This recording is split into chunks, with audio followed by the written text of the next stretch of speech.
Assalamualaikum warahmatullahi wabarakatuh. Semangat pagi semuanya teman-teman, apa kabarnya? Bertemu lagi dengan saya Irwin Sukrusno Sugeng di channel Lapak Dosen untuk mata kuliah perilaku konsumen. Nah, kita sudah memasuki untuk pertemuan ke-14 dan kita membahas mengenai branding strategi atau strategi merek gitu ya. Sini detailnya kita akan membahas mengenai apa itu definisi apa itu branding atau definisi dari branding. Kemudian juga unsur-unsur dari branding itu meliputi apa-apa saja, fungsi-fungsinya, kemudian juga tujuan dan manfaat dari branding itu sendiri, kemudian juga jenis-jenis branding strategi dan juga penerapan dari strategi merek ini ya. Oke, ini saya langsung saja untuk share screen, kita langsung aja ke slide-nya ya teman-teman ya. Oke, di layar teman-teman sini sudah terlihat ya kita untuk yang pertemuan ke-14 ini, oke kita mulai dari tadi itu untuk yang definisinya. Oke, kalau menurut Philip Kotler, branding itu merupakan istilah, gitu ya, nama, kemudian juga ada tanda, simbol, kemudian juga rancangan atau kombinasi dari semua yang dimaksudkan untuk mengidentifikasi barang ataupun jasa atau kelompok penjual yang tujuannya apa untuk membedakan dari barang ataupun jasa yang ditawarkan oleh pihak pesaing. Kan gitu ya, misalnya ada katakan misalnya ini ada dua ada dua tempat, ada dua perusahaan yang menawarkan barang yang sama, misalnya dua perusahaan yang menawarkan produk otomotif gitu ya, kendaraan roda 4 ya sama-sama kelas 2000 cc. Nah ini kan jadi brandnya itu logonya ini gitu kan ya, kemudian juga desainnya itu merupakan antara ya produk yang A dan produk yang B itu merupakan pasti saling berbeda. Jadi desainnya itu pasti ya itu yang akan membedakan dengan desain produk otomotif merek B gitu kan, walaupun sama-sama misalnya sama-sama dari kendaraan dari dari Eropa gitu, prinsipal dari negara-negara Eropa, tetapi kan tetap tetap itu harus ada pembedanya. Sebagai contoh misalnya antara BMW dengan Mercedes-Benz itu kan itu pasti ada yang membedakan antara BMW dengan Mercedes-Benz. Jadi mungkin kalau BMW itu lebih kepada ya sporty, kalau Mercedes-Benz lebih yang lebih mempertahankan bentuk klasiknya kan gitu ya. Oke, kemudian yang kedua, jadi kumpulan branding itu merupakan kumpulan kegiatan komunikasi yang dilakukan oleh perusahaan dalam rangka untuk membangun dan juga membesarkan merek. Jadi ada kegiatan komunikasi yang dilakukan gitu oleh perusahaan supaya apa? Supaya brand ini dapat dikenal oleh masyarakat, brand ini dapat memiliki persepsi yang baik atau positif di mata masyarakat kan seperti itu gitu. Oke, next. Kalau menurut American Marketing Association, branding itu merupakan nama, istilah, tanda, simbol, ataupun juga rancangan, ataupun juga kombinasi dari kesemuanya itu dengan tujuannya apa? Tujuan pemberian mereka itu untuk mengidentifikasi produk ataupun jasa yang dihasilkan. Ya, jadi sehingga berbeda dari produk ataupun jasa yang dihasilkan oleh pihak kompetitor atau pesaing. Jadi kurang lebih sama ya. Jadi branding ini ya intinya adalah kalau dilihat dari dua definisi ini ya branding itu adalah supaya apa? Supaya kita bisa supaya perusahaan itu bisa mendiferensiasikan dirinya dengan produk ataupun jasa yang ditawarkan oleh pesaing kan gitu. Apa sih membedakan antara Lux dengan Lifebuoy kan gitu kan ya? Ya kan pasti itu ada berbeda yang apa membedakan antara Lux, Lifebuoy dan Dettol kan. Misalkan kalau Lux itu lebih kepada ya sabun-sabun kecantikan gitu kan ya. Misalnya ya kalau orang ingin terutama misalnya yang konsumen wanita ya ingin terlihat cantik gitu kan ya. Ya pasti dia akan berpikir untuk menggunakan sabun Lux. Tapi kalau misalkan konsumen yang sudah berpikir mengenai apa sabun kesehatan untuk keluarga gitu kan ya, apalagi dengan kondisi sekarang ini yang COVID-19 ya pasti dia akan berpikir untuk menggunakan sabun Lifebuoy kan itu sabun untuk keluarga. Oke, nah kemudian kalau menurut Robin Landa, branding itu sudah berkembang dari hanya sekedar merek atau nama atau trademark gitu ya dari suatu produk, jasa atau perusahaan yang sebenarnya berkaitan dengan hal-hal yang sifatnya kasat mata gitu, tangible. Ya misalnya seperti nama dagangnya, kemudian logonya, ciri-ciri visualnya kan juga apa namanya image-nya, kemudian juga kredibilitasnya, kemudian juga bagaimana karakter dari brand tersebut kan gitu ya. Karakter dari brand tersebut, kemudian juga persepsi konsumen ya kan terhadap brand tersebut, apakah persepsi ini positif atau persepsi negatif gitu kan ya. Oke, ini menurut Robin Landa. Oke. Kalau menurut Marty Neumeyer itu branding merupakan pernyataan mengenai siapa identitas gitu kan, siapa berarti identitas, kemudian juga apa yang dilakukan produk ataupun jasa yang ditawarkan dan mengapa mengapa suatu merek itu layak disebut, layak dipilih apa dengan keistimewaannya gitu kan ya.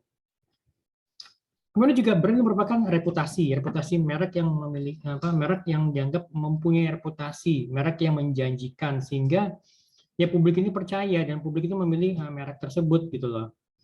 Oke, nah ini kemudian juga saya mencoba tambahkan sedikit ini keterangan dari dari Pak Hermawan Kartajaya terkait mengenai definisi dari branding gitu ya. Oke, ini saya share screen untuk slide-nya. Here we go. Oh ya, maaf. Nah, tadi seperti yang dijelaskan, jadi branding itu yang terkait ya ada apa namanya, ada nama, ada logo. Kan kalau kita lihat di sini dari tiga brand di sini yang berasal dari tiga industri yang berbeda kan. Nah, misalnya dari Starbucks itu kan mengenai kafe gitu kan ya, kafe jadi menyediakan kopi. Jadi kan produk utamanya adalah kopi kan gitu ya. Walaupun juga misalkan kalau teman-teman datang ke Starbucks gitu kan masih bisa mendapatkan susu coklat panas ataupun juga bisa mendapatkan teh panas atau teh dingin juga masih bisa, tapi produk yang diunggulkan tuh adalah kopinya kan gitu ya. Lalu kita lihat di sini misalnya Starbucks dengan logonya warna hijau gitu kan ya, sudah itu kalau misalkan kalian misalnya dari jauh melihat logo Starbucks, oh berarti ini situ ada kafenya, ada Starbucks kan gitu ya. Dan bisa lebih misalnya kalau misalnya kalian kita nanti ketemu janjian sini di Starbucks gitu. Atau mungkin misalnya dengan yang logo yang di tengah ini yang Pizza Hut gitu kan, itu sudah ciri khasnya itu kan adalah warna merahnya Pizza Hut ini kan, warna merah dan juga topi miringnya ini kan, atau beberapa red roof gitu ya, jadi atap merahnya ini kan. Nah, jadi ini bentuk bundernya ini adalah merupakan bentuk daripada pizzanya gitu. Misalkan kalau kalian teman-teman pernah mengkonsumsi pizza itu kan pizza bentuknya bundar dan itu pasti di bagian bawah itu kan dia ada saus dasarnya atau base sausnya. Nah, ini warna merah ini merupakan warna merah dari saus dasarnya itu gitu loh. Oke, jadi ini kan misalkan kalau teman-teman ngeliat ada logo warna merah seperti ini dengan topinya atau dengan red roofnya ini kan berarti ini Pizza Hut gitu loh. Nah, kemudian yang ketiga yang sebelah kanan ini adalah sudah dijelaskan brand Volvo kan, salah satu brand otomotif dari Swedia yang sangat mengutamakan keselamatan bagi pengendara dan juga pasti penumpangnya kan itu. Dan itu makanya dilambangkan dengan produknya ini kan, jadi maksudnya brand ini kan seperti terlihatnya cowok banget kan gitu ya, cowok banget dan juga terlihat kuat atau macho gitu kan. Nah, seperti itu. Oke, kemudian juga seperti yang sudah janjikan ke teman-teman ya, di sini kalau menurut Pak Herman Kertajaya itu jadi merek itu brand itu is everything gitu loh, merek itu segalanya gitu loh. Merek itu merupakan indikator value yang ditawarkan oleh organisasi kepada pelanggan. Jadi nilai indikator yang ditawarkan oleh organisasi kepada pelanggan. Jadi merek merupakan aset yang menciptakan value bagi pelanggan dengan memperkuat kepuasan dan loyalitasnya. Jadi value-nya ini yang dicoba oleh perusahaan supaya pelanggan itu semakin puas dan juga pasti ya semakin loyal terhadap brand yang bersangkutan gitu kan ya. Lalu yang ketiga, merek ini merupakan jadi merek menjadi alat ukur bagi kualitas value yang ditawarkan. Nah, dengan adanya merek ini perusahaan atau produk ini mampu lepas dari perangkap komoditisasi. Ya kan, merek ini memungkinkan produk dan juga layanan yang ditawarkan itu terbebas dari aturan dasar kurva penawaran dan kurva permintaan. Masih ingat kan mungkin teman-teman ya dengan adanya kurva permintaan penawaran, jadi misalnya dengan semakin banyaknya permintaan gitu ya, semakin banyaknya demand ya pasti ya harganya akan semakin tinggi ya kan, apalagi misalkan kalau permintaannya demand-nya semakin banyak, tetapi supply-nya itu atau penawarannya itu terbatas gitu kan ya, itu pasti ya jadi apa? Jadi produknya menjadi produk barang langka kan. Seperti contohnya misalkan ya kalau ke teman-teman pernah ngalamin sebulan yang lalu, 2 bulan yang lalu adalah untuk kayak minyak goreng kan. Minyak goreng pasti dibutuhin kan, apalagi sempat ada sampai antrean gitu, antrean yang panjang, ya kan, antrean yang panjang hanya untuk bisa mendapatkan misalnya 1 liter minyak goreng, apalagi yang harganya juga melambung tinggi pada saat itu kan, sampai pun sekarang juga masih tetap tinggi kan.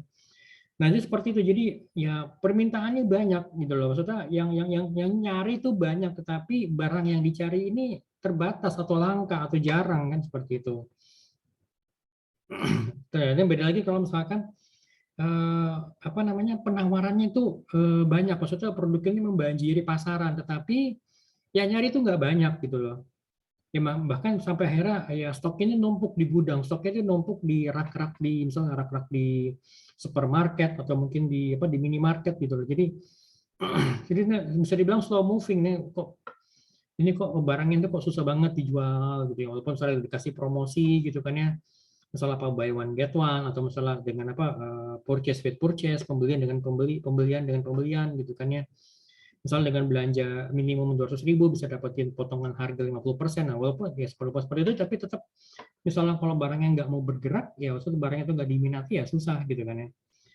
Nah, jadi dengan memiliki ekuitas merek yang kuat ini ya perusahaan bisa membebaskan diri dari hukum dasar ekonomi tersebut. Jadi ya hukum permintaan pasar gitu kan.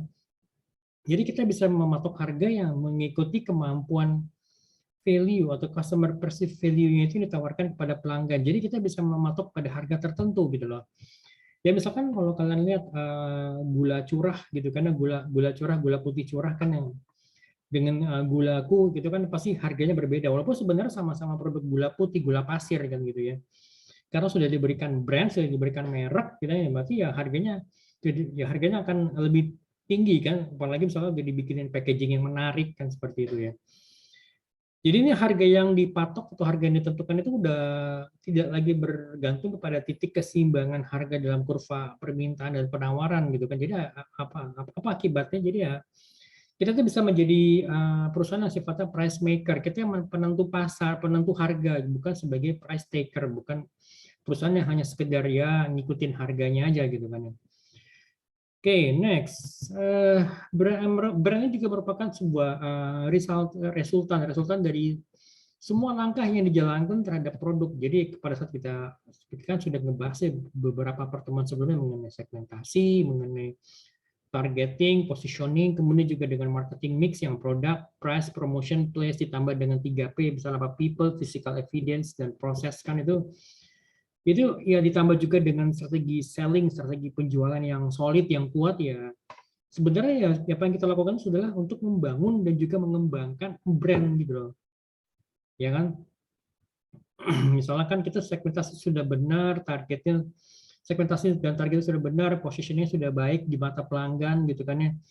Kemudian juga produknya sesuai, ya produknya produk yang bagus gitu kan, produk yang memang sesuai dengan kebutuhan pelanggan, harganya apa terjangkau gitu ya, harga walaupun masalah apa tinggi juga tapi masih bisa dijangkau oleh konsumen. Kemudian juga promosinya juga bahasa yang digunakan juga bisa dimengerti oleh konsumen. Kemudian juga place ini jadi tempat konsumen itu sangat mudah untuk mendapatkan produknya. Tetapi kalau misalnya tidak didukung oleh apa namanya strategi selling itu dalam artian tenaga salesnya itu kendor, tenaga salesnya itu apa namanya ya nggak punya tidak termotivasi untuk bisa bergerak gitu loh, bukan orang-orang yang sifatnya self driver gitu ya, yang apa bukan orang yang punya inisiatif untuk bergerak gitu. Tapi ya akhirnya apa ya, akhirnya ya produk ini akan tetap ya produknya dicari, tapi mungkin lama-lama ya pasarnya akan digerogoti oleh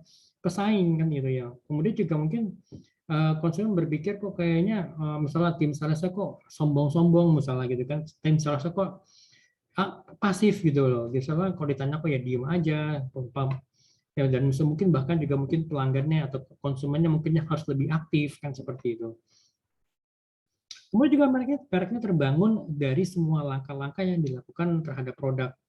dan perusahaan. Jadi baik itu langkah yang baik, gitu ya, langkah yang sifatnya baik yang bisa membangun image yang positif, ekuitas merek yang positif, maupun juga yang buruk. Jadi yang gimana akhirnya apa, brand equity-nya itu tergerogoti gitu loh.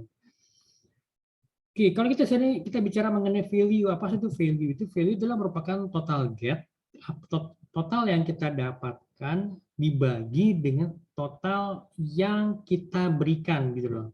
Jadi dalam artinya kalau total gitu sama dengan functional benefits ditambah dengan emotional benefits dibagi dengan price, jadi harga yang harus kita keluarkan, harga yang harus kita uang yang harus kita spending, uang yang harus kita keluarkan gitu ya, ditambah dengan other expenses, jadi ditambah dengan biaya-biaya lain yang perlu kita keluarkan. Misalnya apa? Kalau misalkan kita misalkan ya kita beli produk, kita beli barang gitu kan ya. Ya pastinya juga mungkin ada tambahan soal apa, kita beli barang online, ya pasti ada other expenses-nya apa misalnya ya ongkirnya kan seperti itu. Gitu kan ya. Oke, kemudian juga misalkan kalau kita beli kendaraan roda 4 gitu kan ya, walaupun misalnya di 3 tahun pertama atau mungkin ada yang sampai bahkan 4 tahun 4 tahun setelah mendapatkan jaminan free warranty, jadi servis gratis. Tetapi kan tetap juga harus ada biaya yang harus kita keluarkan ya. Misalnya misalnya untuk ganti oli, itu kan oli yang mesti kita beli kan. Kemudian ganti oli mesin, oli transmisi, mungkin oli gardannya gitu kan. Kemudian juga apalagi misalnya ya untuk akinya kan itu semuanya. Nah, semuanya itu adalah merupakan biaya yang harus kita keluarkan selain dari harga mobilnya sendiri kan gitu. Kemudian juga mungkin asuransinya, kemudian juga pajaknya kan seperti, jadi tuh dilihat kira-kira value-nya itu gimana gitu kan ya. Oke, nah seperti itu. Oke, nanti teman-teman kalau misalkan ada yang mau ditanyakan nanti bisa disampaikan di grup ataupun di Japri ya. Oke, ini saya lanjut lagi kepada lanjutan yang tadi ya itu ya. Oke, ini dia. Oke, kita sekarang lihat kepada unsur-unsur branding ya. Oke, unsur-unsur branding itu kita yang pertama itu adalah nama atau brand name-nya, nama mereknya gitu kan. Jadi ini merupakan bagian dari merek yang dapat diucapkan, ditulis dan dibaca oleh siapapun. Contohnya misalnya Asus. Asus kan semua orang pasti tahu, apalagi teman-teman pasti tahu kan Asus sebagai brand brand misalnya brand laptop ya gitu kan, atau brand gadget gitu kan ya. Termasuk juga ada smartphone merek Asus kan gitu. Kemudian juga ya Honda ada roda 2, roda 4 gitu kan ya.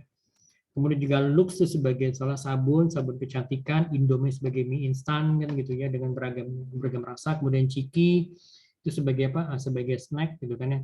Lalu yang kedua tanda merek atau brand mark itu merupakan bagian dari merek yang dapat dikenali biasanya secara visual tetapi tidak dapat diucapkan. Misalnya ya bentuknya berarti kan ya bentuk dari brand ini ya seperti kayak lambang atau logo, desain hurufnya, kemudian warnanya, penggabungan penggabungan antara logo dengan warna atau dengan tulisan atau mungkin salah satunya gitu kan. Kemudian juga bentuk packagingnya, kemasannya. Misalkan contohnya kayak misalnya Mitsubishi kan itu kita bisa ngeliat dari logo 3 berlian yang disusun gitu kan. Kemudian juga misalkan kalau brand Toyota berarti kan kita bisa ngeliat kalau orang bilang kan ya lambang jengkol Toyota kan. Kemudian juga kalau misalkan Yamaha mungkin kita bisa melihat misalnya dari logo garpu talanya kan seperti itu. Kemudian juga misalkan kalau Ferrari ya dengan kuda jingkraknya kan, misalnya ada logonya kalau logo yang kuda jingkrak, yang kuda berdiri gitu kan. Atau mungkin misalnya kalau kayak Peugeot itu bisa dibilang ada banyak yang juga mengatakan ya singa jingkrak gitu. Misalnya singa yang berdiri yang kayak diistilahkan ya tangannya itu bukan tangan, kaki depannya itu dia berdiri ke atas jadi sambil mengaum kan gitu ya. Oke, next kita sudah bahas tadi mengenai definisi, kita sudah bahas mengenai unsur-unsur, kita bahas mengenai masih ada lagi sorry. Jadi tanda merek dagang atau trademark juga merupakan seluruh merek atau sebagian dari merek yang juga merupakan aset khusus yang mampu meningkatkan brand equity. Dan ini dilindungi oleh hukum yang berlaku. Lalu yang keempat, hak cipta atau copyright. Adalah merupakan hak istimewa dari sebuah produk yang mendapatkan perlindungan dari undang-undang. Contohnya misalnya kayak karya tulis, karya musik, gitu kan, logo, ya kan, itu semuanya merupakan mendapatkan copyright. Jadi misalkan kalau teman-teman salah membuat apa mengarang lagu gitu kan, itu kan ya itu mendapatkan copyright. Mungkin juga dari grup musik yang apa yang pertama kali misalnya menyanyikan lagu yang ternyata hits gitu, itu juga bisa mendapatkan copyright gitu. Kemudian juga logo. Logo juga ini harus ada, logo juga memiliki copyright. Jadi jangan sampai nanti ada brand lain yang logonya itu mirip dengan logo kita dan bahkan berada di industri yang sama gitu loh. Ya kan itu bisa dituntut gitu loh. Kemudian juga kata-kata misalnya ya ada ya slogan, tagline atau mungkin jingle gitu kan ya. Ya mungkin suara-suara misalnya seperti apa bunyi, nada atau lagu. Nah, kan seperti itu. Oke, sekarang kita bicara mengenai apa namanya syarat-syarat dari sebuah branding ya. Pastinya yang pertama tuh mudah diingat, memorable gitu ya. Jadi ya gampang diingat gitu loh. Misalkan kalau brand itu ya gampang diingat. Kalau karena mudah diucapkan jadi mudah diingatkan gitu ya. Bayangkan kalau misalkan kalau kalian pernah lihat mungkin ke mana ke Kokas gitu ya atau mungkin ke mana ke Summarecon Mall Bekasi di situ ada toko roti yang menggunakan yang menggunakan brandnya itu brand dari Prancis yang which is memang pronunciation itu susah gitu loh. Jadi tulisannya tous les jours gitu, tapi dibaca tous les jours gitu loh. Ya kan tous les jours. Jadi S-nya itu nggak dibaca. Jadi itu kan nggak semua orang bisa mengucapkan dengan fasih gitu kan. Gitu kan. Yang berbeda misalkan kalau dengan Starbucks ya itu semua orang ya sudah bisa mengucapkan dengan mudah kan gitu ya. Bahkan juga ada istilahnya mas Starbucks keliling kan gitu ya. Ya, itu jadi karena apa? Karena ya mereka tuh mau jadi apa karena gampang diucapkan jadi mudah diingat gitu loh. Lalu yang kedua itu mengandung arti. Ya kan pasti kalau ada beberapa brand yang memang yang kalau namanya itu punya arti tertentu gitu loh. Lalu yang ketiga itu mudah dirubah jadi transferable dan juga ya mudah dapat dilindungi jadi protectable gitu loh. Dan juga likability. Jadi brand ini ya disukai oleh konsumen gitu, oleh target marketnya gitu kan ya. Gitu. Oke, kemudian kita lihat untuk fungsi jenis-jenis branding ini ya.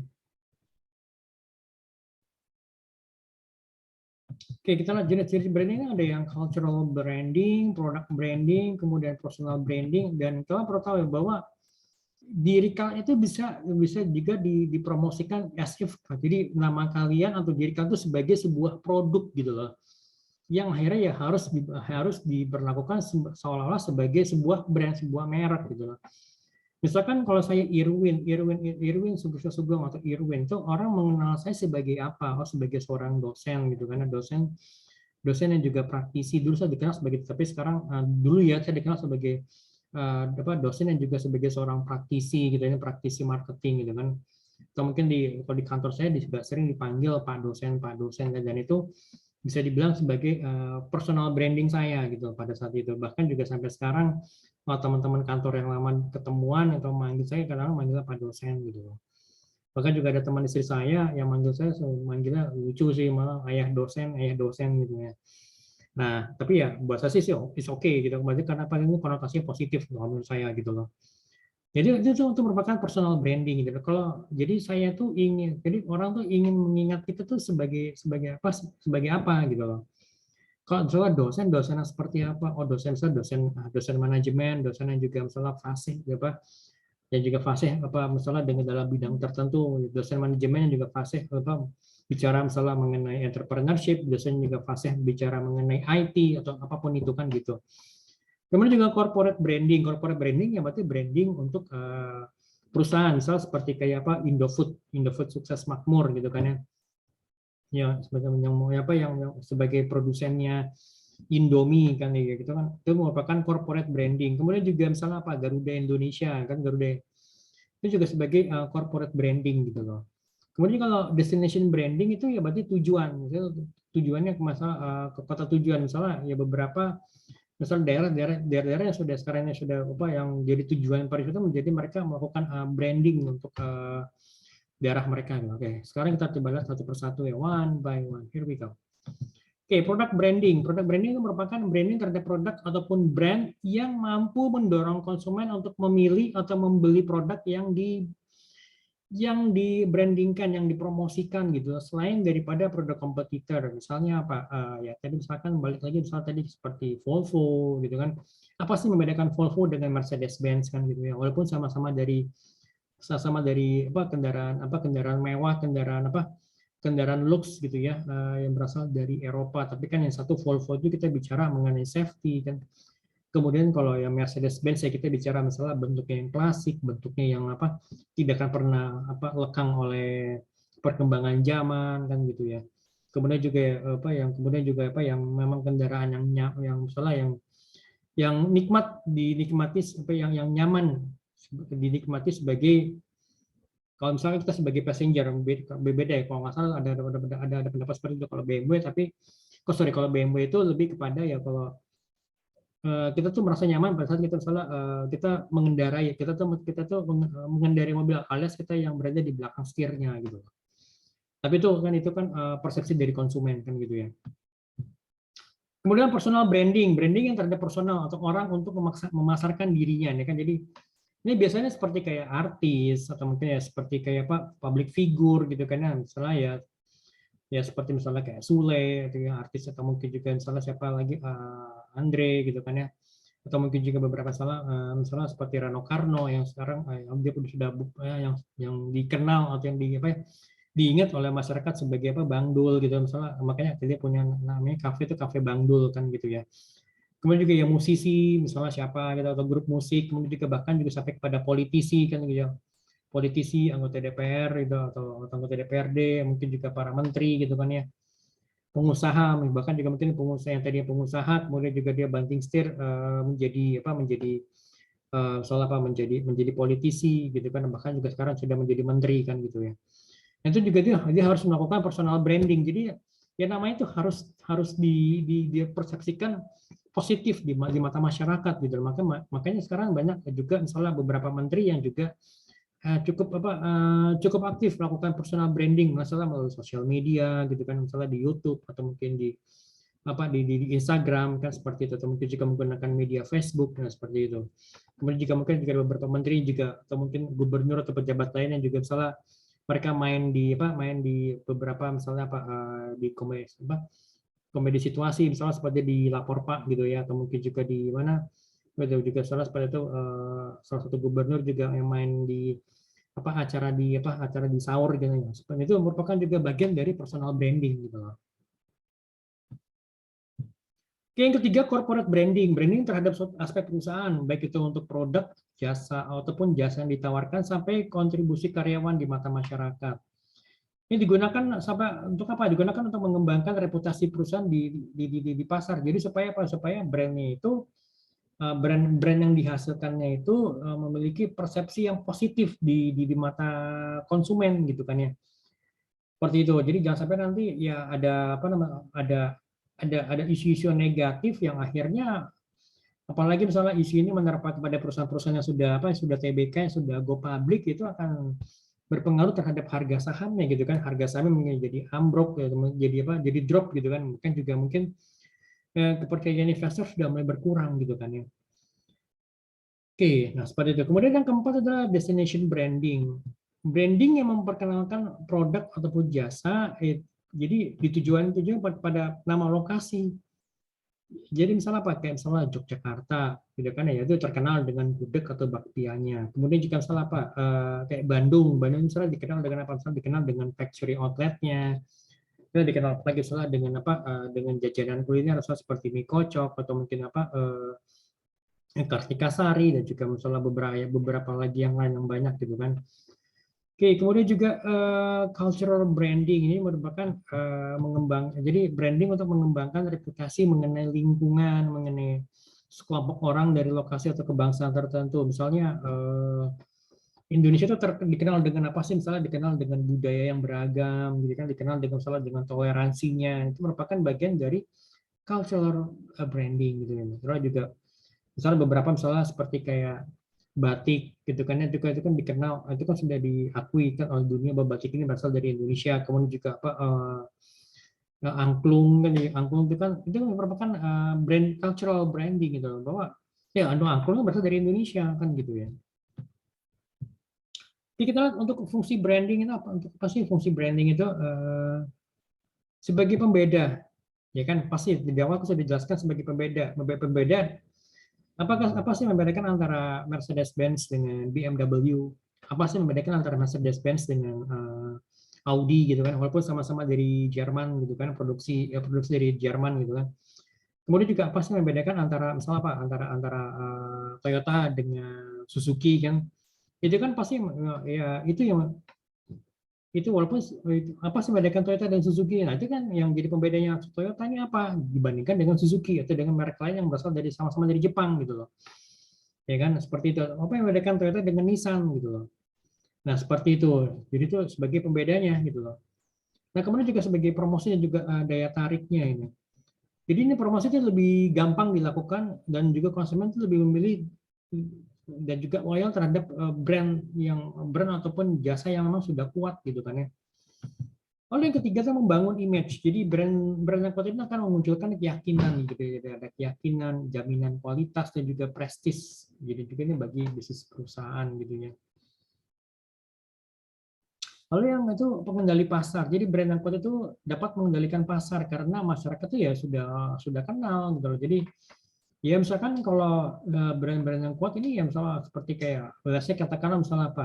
Misalnya seperti kayak mie instan itu kan ada satu brand yang kuat, misalnya kita sebut misalnya seperti Indomie, kan itu Indomie itu yang brandnya sudah kuat yang dia bisa menentukan selera pasar. Misalnya bisa ya misalnya dalam artian kalau misalkan Indomie itu mengeluarkan varian baru, ya pasti nggak lama lagi mungkin nanti kompetitor akan melakukan hal yang sama gitu loh.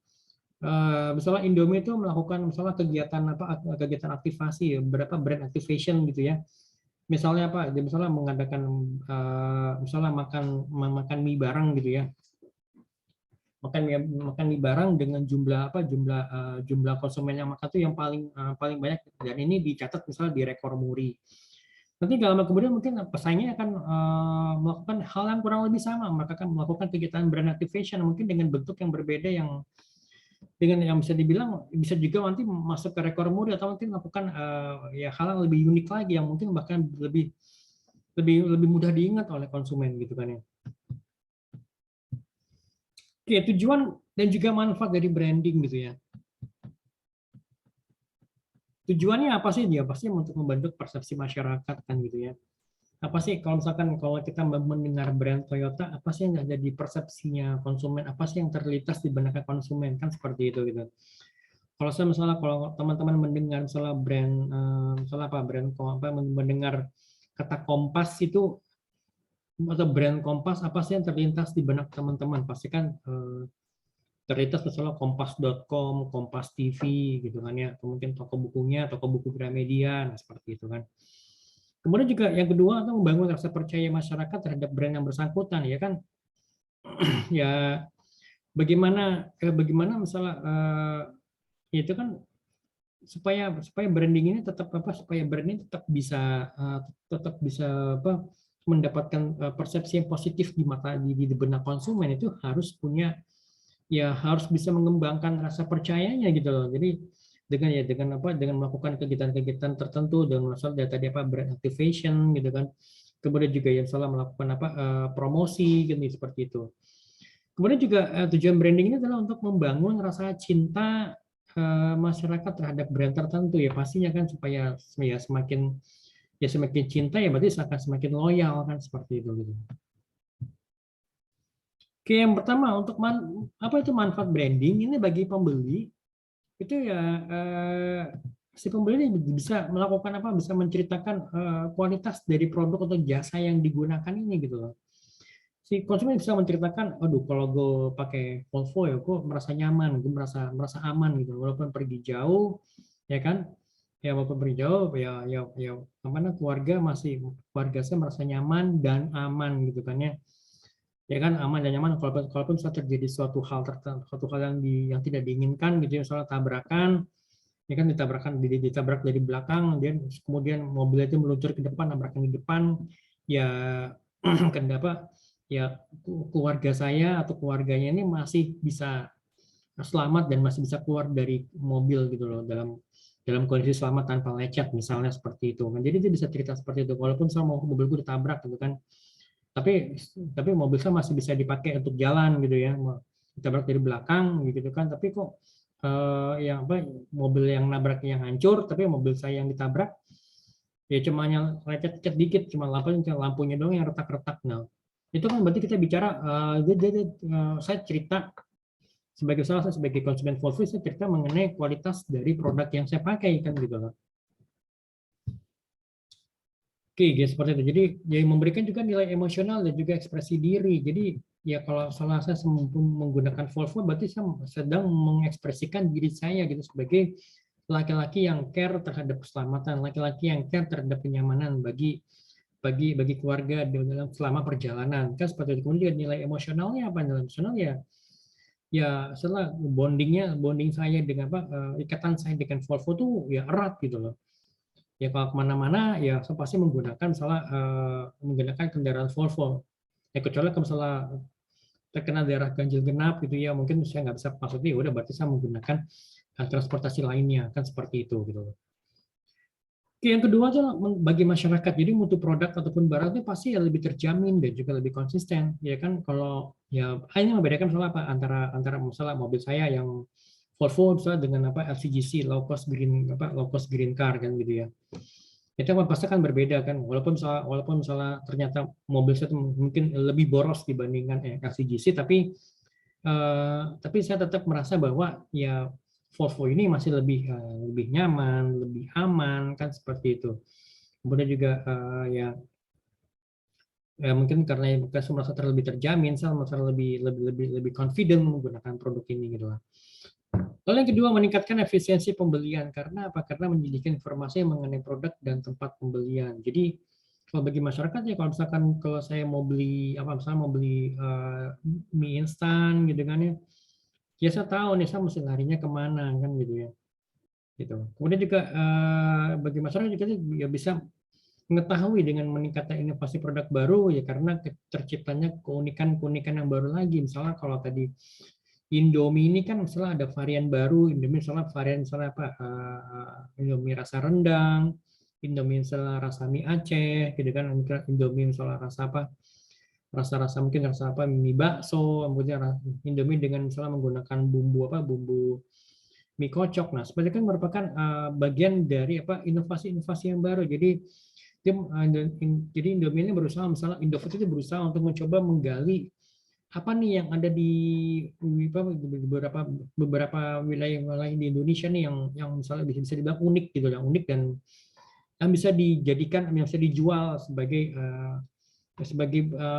bisa dijual oleh Indofood gitu kan. Ya makanya munculnya misalnya Indomie goreng dengan bumbu mie Aceh, Indomie goreng misalnya dengan bumbu rendang. Kenapa lagi misalnya Indomie goreng Indomie rebus misalnya dengan bumbunya bumbu mie kocok. Nah, seperti itu gitu loh. Oke, next untuk bagi penjual ya memudahkan penjual untuk melakukan pengolahan pesanan, dan juga kalau misalkan ada masalah ya kita bisa tahu nih masalahnya di produk yang mana gitu kan ya. Kemudian juga memberikan perlindungan khusus ataupun ciri khusus terhadap keistimewaan produk ya, pastinya ya kan ya kita bisa melakukan perlindungan hak cipta gitu, copyright terhadap logo, terhadap desain kan gitu ya. Ya kan misalnya kalau kalian teman-teman tahu kan jadi sebenarnya sabuk pengaman atau seat belt itu yang pertama kali menemukan itu adalah Volvo kan ya. Brand Volvo, jadi Volvo. Jadi di kendaraan Volvo ini yang pertama kali menggunakan seat belt gitu loh. Ini terjadi beberapa puluh tahun yang lalu. Tapi oleh Volvo ini tidak dipatenkan, dan bahkan para pabrikan lainnya diperbolehkan untuk menggunakan sistem sabuk pengaman yang ditemukan oleh Volvo dengan alasan apa? Dengan alasan untuk keselamatan gitu loh.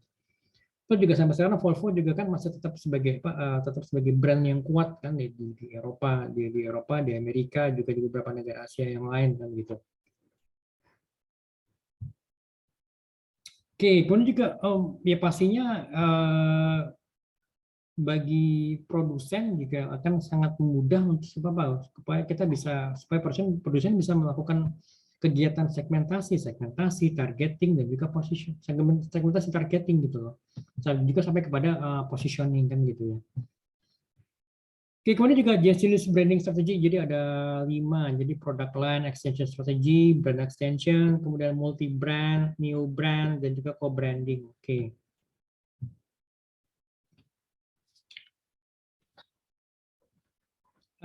Strategi perluasan lini produk. Jadi strategi di mana perusahaan itu membuat produk baru atau produk tambahan dalam produk lain yang sama dan juga menggunakan merek yang sama.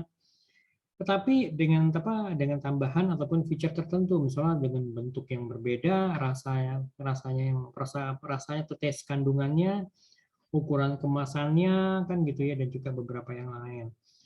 Kemudian diterapkan oleh perusahaan-perusahaan sudah berhasil dengan merek produk yang pertama tadi gitu kan. Ini perusahaan memutuskan untuk menambah produk lain baru karena ingin meningkatkan volume penjualan atau memang masih memiliki kapasitas produksi yang masih idle gitu loh. Jadi daripada idle tidak dipakai, jadi akhirnya ya dicobalah dibuatlah produk line extension strategi gitu loh. Supaya yang idle capacity-nya bisa digunakan gitu loh. Jadi akhirnya jadi investasinya tidak akan terbuang percuma kan seperti itu gitu. Jadi contohnya misalnya apa? Seperti misalkan tadi kayak Indomie. Indomie itu misalnya ada Indomie goreng, tapi nanti Indomie goreng itu juga dibuat beberapa rasa yang lain gitu loh. Ada misalnya Indomie goreng yang rasa rendang, menggunakan bumbu rendang, Indomie goreng misalnya dengan menggunakan tadi mie Aceh, kemudian Indomie goreng misalnya Indomie rebus menggunakan varian rasa mie kocok. Nah, itu seperti itu gitu loh. Kemudian juga bahkan juga Indomie goreng yang putih itu dia mengeluarkan kemasan yang jumbo. Jadi kurang lebih ya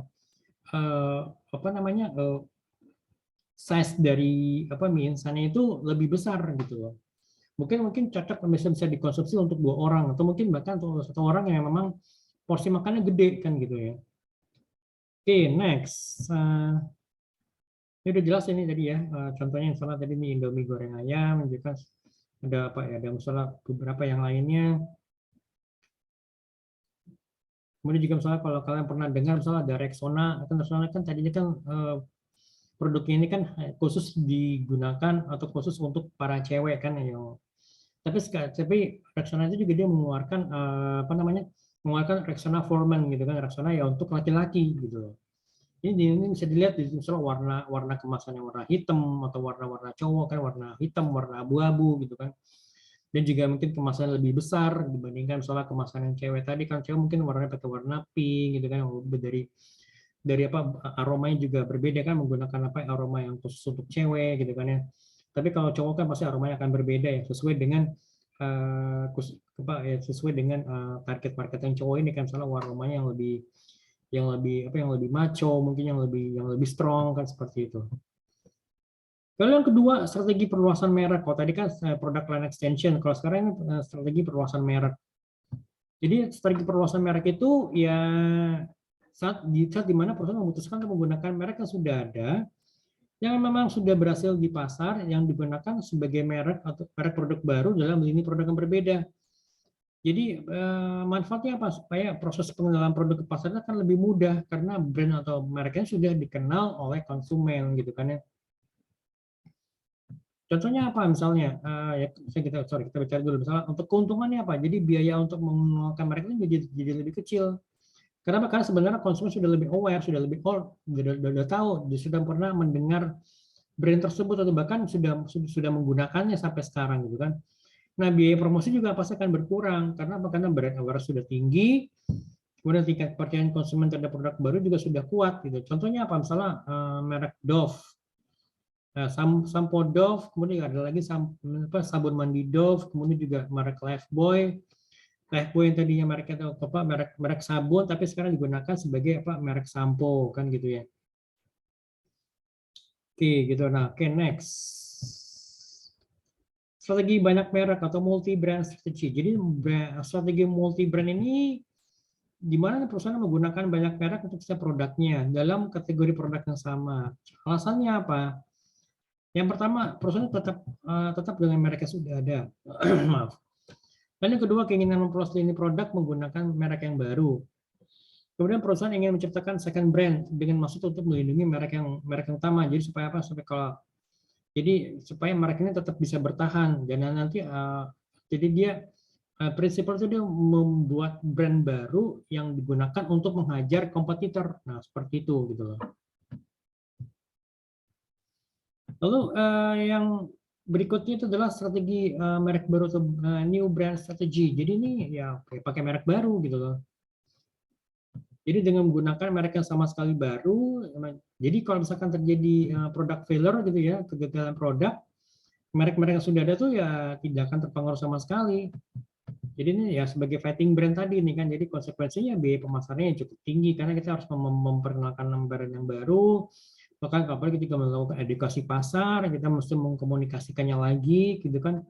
Terus juga kita harus harus membuka saluran distribusi yang baru yang justru itu butuh biaya kan gitu ya.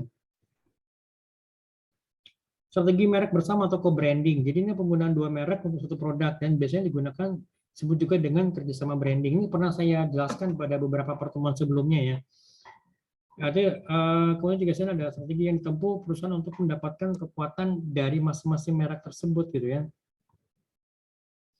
Mungkin kalau pernah dengar nama Citato ya, Citato itu kan sebagai snack gitu ya. Nah, Citato itu menggunakan bumbunya itu bumbu rasa Indomie goreng. Itu kan berarti ini kan co-branding antara antara dua perusahaan. Jadi antara yang Citato dengan Indomie gitu loh. Kemudian juga ada beberapa lagi yang lain yang pada saya coba jelaskan itu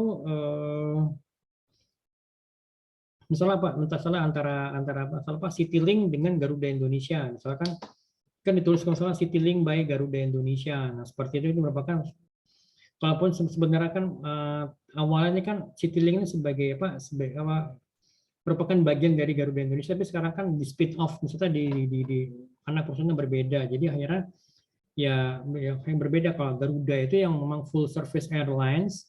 Nah, kemudian kalau Citylink ini dia memang fokus pada low cost carrier gitu loh. Ya misalnya saingan si Citylink ini misalnya apa ya?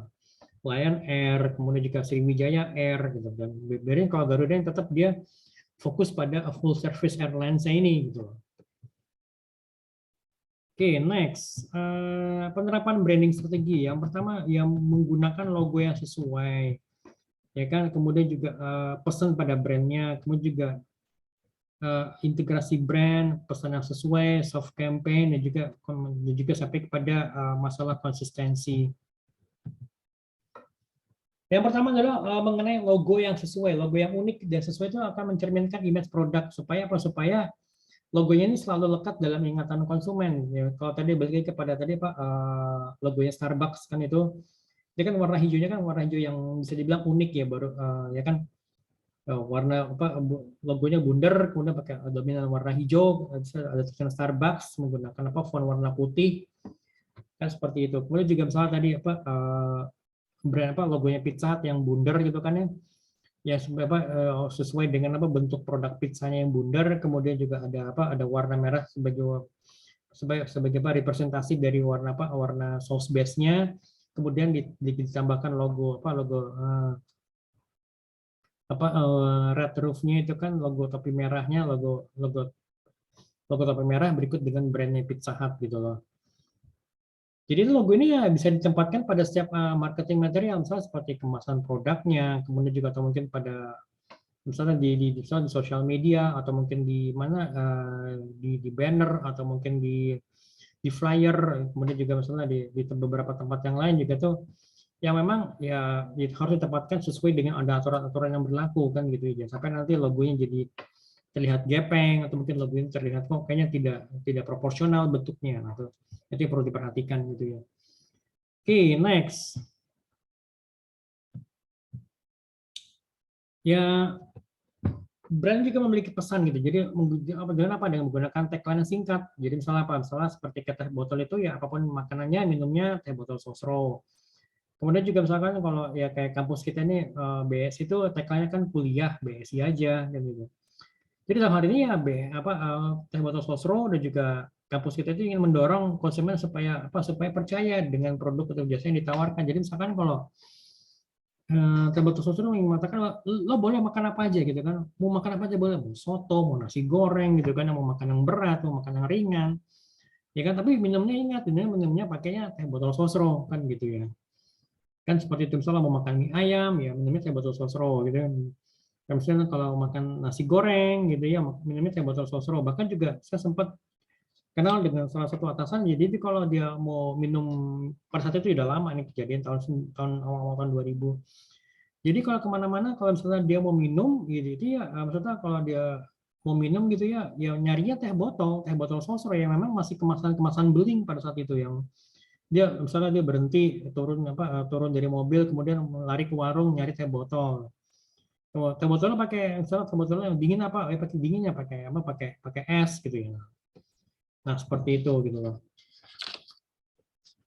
Oke, next. Mengintegrasikan brand integration. Jadi brand akan dikenal secara luas oleh konsumen apabila branding yang dilakukan ini branding ini dilakukan pada kegiatan bisnis yang dijalankan gitu loh. Misalnya apa? Juga meletakkan logo pada setiap produk, pada setiap kemasannya, kemudian iklan yang ditayangkan dengan adanya logonya, kemudian juga pada di sosial media kan gitu ya. Menciptakan pesan dengan yang sesuai dengan menggunakan brand yang ada. Jadi misalnya apa? Contohnya misalnya kayak iklan Elmen, itu kan Elmen itu kan memiliki brandingnya tuh maskulin gitu. Jadi ya komunikasinya misalnya dengan menggunakan warna yang gelap pada setiap kemasan produknya, dan juga tagline it works gitu. Kalau misalkan kalian pernah lihat kemasan Elmen gitu kan, emang Elmen itu kan susu khusus untuk cowok kan gitu ya. Jadi ya keberhasilan branding ini ditentukan oleh gaya komunikasi yang sesuai dengan brand yang kita wakili gitu loh.